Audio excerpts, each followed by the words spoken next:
जिसको muscular dystrophy होती है वो अपने रूटीन वर्क करने में भी जो है कामयाब नहीं होता और वो अपने काम नहीं कर सकता, उसको डिपेंड होना पड़ता है दूसरे के ऊपर। जिसको भी मस्कुलर डिस्ट्रॉफी होगी, चाहे वो छोटा बच्चा हो या बड़ा हो, आप 60 साल के ऊपर भी मस्कुलर डिस्ट्रॉफी होती है, 65 साल में भी मस्कुलर डिस्ट्रॉफी होती है। लेकिन ऐसे लोगों में क्या होता है कि जिसको भी मस्कुलर डिस्ट्रॉफी होगी वो अपना डेली जो रूटीन वर्क होते हैं उसको करने में उसको प्रॉब्लम होती है, क्योंकि जो भी हम एक्टिविटी करते हैं, जो भी हम काम करते हैं, उसमें हमारी मसल्स की इन्वॉल्वमेंट रहती है।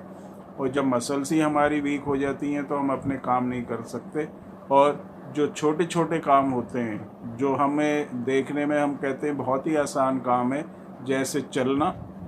बैठना, बैठ के उठना, जीने पे चढ़ना या जीने से उतरना, या कोई गेम खेलना, इस तरह की, या ब्रश करना, या कंघा करना, या खाना खाना,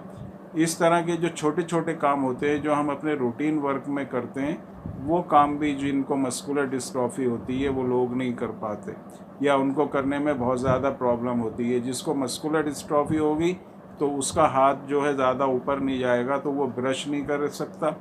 कंघी नहीं कर सकता, और खाना खाने में भी उसको परेशानी होती है, क्योंकि खाना खाने के लिए बार बार उसको खाना मुंह में रखने के लिए हाथ उठाना पड़ता है, क्योंकि मूवमेंट से रिलेटेड प्रॉब्लम होती है, मूवमेंट नहीं हो पाती क्योंकि मसल्स वीक होती हैं। तो इस तरह के जो लोग होते हैं वो अपने जो उनके रूटीन वर्क हैं वो भी नहीं कर पाते हैं, जिससे उनको एक तरह का इरिटेशन होता है, बहुत ज़्यादा प्रॉब्लम होती है, डिप्रेशन हो जाता है, एंग्जाइटी हो जाती है, और जिससे उनकी जो सेहत होती है, जो हेल्थ होती है, उस पर बहुत ही एडवर्स इफेक्ट पड़ता है। अब जिनको मस्कुलर डिस्ट्रॉफी होती है उनकी पहली चीज़ ये है कि आपको पेशेंस रखना है, आपको बिल्कुल भी घबराना नहीं है। आपको ये नहीं सोचना कि मुझको मस्कुलर डिस्ट्रॉफी हो गई तो अब इसका मेरा इलाज नहीं होगा और मैं ऐसे ही रहूँगा, क्योंकि कोशिश, कोई भी बीमारी होगी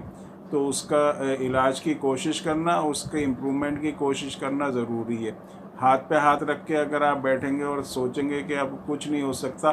तो इससे कंडीशन जो है दिन ब दिन बहुत ही ज़्यादा ख़राब होती चली जाएगी।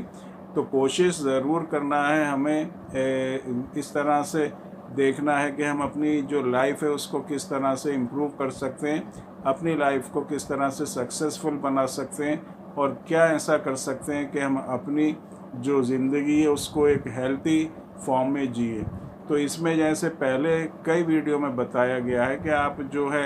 एक तो अपनी डाइट के ऊपर ध्यान रखें, डाइट प्रॉपर लें, बैलेंस डाइट लें। दूसरी चीज़ जो है आपको जो करना है वो मेडिसिन्स आपको इस तरह की यूज़ करनी है जो होम्योपैथिक मेडिसिन्स होती हैं। होम्योपैथिक मेडिसिन्स लेने से आपकी मसल्स में स्ट्रेंथ बनी रहेगी, आपकी मसल्स जो हैं वो आगे को वीक नहीं होंगी, और उसके साथ उनके जो वीक हो गई हैं उसमें इम्प्रूवमेंट भी होगा। तो आपकी एक तरह से ओवरऑल जो हेल्थ होती है वो मेंटेन रहती है।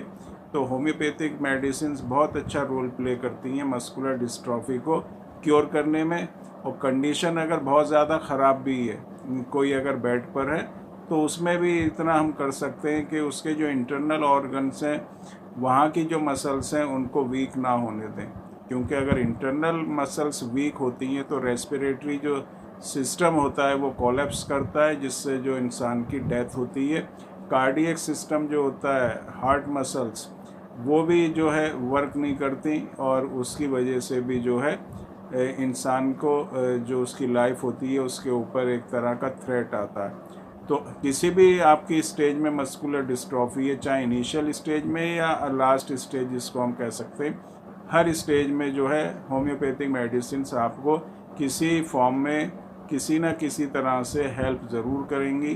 तो अगर आपको मस्कुलर डिस्ट्रॉफी है या इस तरह की प्रॉब्लम से आप सफ़र कर रहे हैं और आप नाउम्मीद हो चुके हैं, तो एक बार जो है होम्योपैथिक मेडिसिन्स आप ज़रूर यूज़ करें। और मेडिसिन्स को आपको ऐसे यूज़ नहीं करना है, मेडिसिन्स का जो सिलेक्शन होता है वो बहुत ही इम्पॉर्टेंट होता है। कोई एक मेडिसिन या दो मेडिसिन लेने से और अगर आप ये सोचेंगे कि मस्कुलर डिस्ट्रॉफी ठीक हो जाएगी, तो ऐसा नहीं होता है। इसमें कई तरह की मेडिसिन्स यूज़ होती हैं, आपके पूरी बॉडी की, खाली मसल्स ही नहीं, पूरी बॉडी की जो आपकी जो एक तरह का कंपोजिशन है, स्ट्रक्चर है, उसको रिवाइव करना पड़ता है। नर्वस सिस्टम से लेके बाकी जितने भी सिस्टम होते हैं सबको रिवाइव करना पड़ता है, उसकी हेल्थ को मेंटेन करना पड़ता है, तभी आपकी जो प्रॉब्लम है उसमें इम्प्रूवमेंट होता है।